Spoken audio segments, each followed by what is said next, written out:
Matapos ang gusot sa umano'y walang basbas na pagsusumite ng komento ni Commissioner Rowena Guanzon sa disqualification case ni Senadora Grace Poe, pinagtibay ngayong araw ng COMELEC and Bank ang mismong komento na yan. Ang lahat ng mga commissioner, pati ang umaalmang noon na si Chairman Andres Bautista, nagkaisang hindi na lang bawiin ang komento. Nakatutok si Joseph Moro. Should also talk to the chair after. Yeah, okay. I think his comment in the, what do you call this? There was a misunderstanding on the process was very I think this will be a good meeting.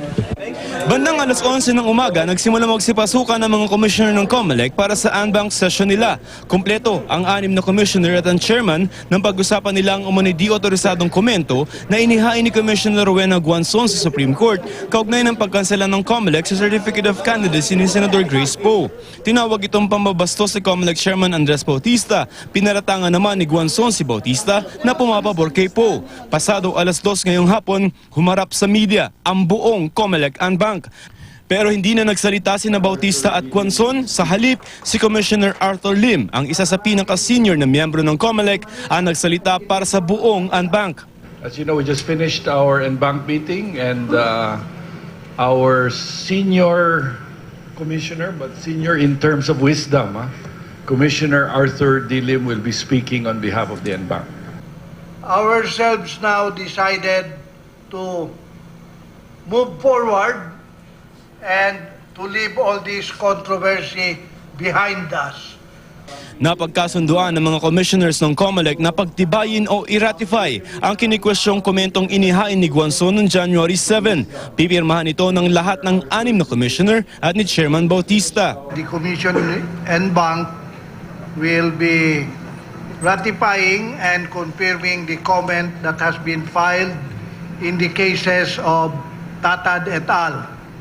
Ibig sabihin, valid o may bisa ang komentong inihain ni Commissioner Guanzon sa Korte Suprema at hindi nito kailangang bawiin pa sa Korte. Nagugat ang hidwaan sa pagpa-file ni Guanzon ng komento sa kaso ni Senator Grace Poe kahit walang pirma ng mga kapwa niya commissioner at ng chairman ng COMELEC. Hinabol daw niya kasi ang January 7 deadline. Kwenestyon ito ni Bautista, sinabi raw sa kanya ng isang opisyal ng Supreme Court na na-extend ang palugit. Pero sabi ngayon ng Korte Suprema, wala pa nga raw extension sa deadline, gayunpaman malamang pagbigyan ito. I don't think it will be denied. Ayon sa tagapagsalita ng COMELEC, si Lim ang namagitan kina Bautista at Guanzon. All is well, that ends well. Your commission is firmly in good hands. We are united. Siya din yung nag-offer nung solution na ganito ang pinakamagandang gawin based on my experience with the court as well, in what he does. Pagkatapos ng hearing, si Guanzon nakahapon ay maanghang ang mga banat kay Bautista, maingat na magsalita ngayon. I'm sorry. Yung promise. Yung promise. But I promised also the NBank that I'm very happy today.